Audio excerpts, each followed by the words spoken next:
Hey everyone, in today's video I will show you how to change the temperature unit in weather app on your iPhone. So let's get started. First of all, you have to launch the weather app on your iPhone. Search for the weather app. As you can see, mine is here. Just tap onto it, then allow access.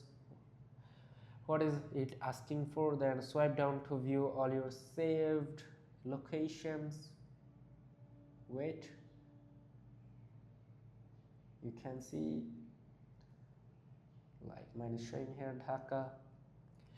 And if you want to switch between Fahrenheit and Celsius, you have to tap the three dots in top right corner, or just go to general, then tap onto language and region, and you have to tap on this option called temperature, and you can change it from here Celsius to Fahrenheit.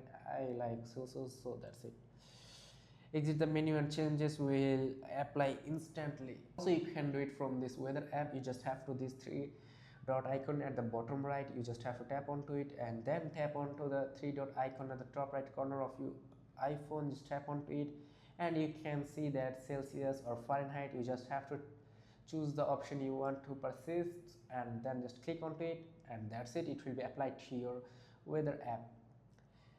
And if this video is helpful, make sure to like and subscribe for more iPhone tips and tricks. See you in the next video.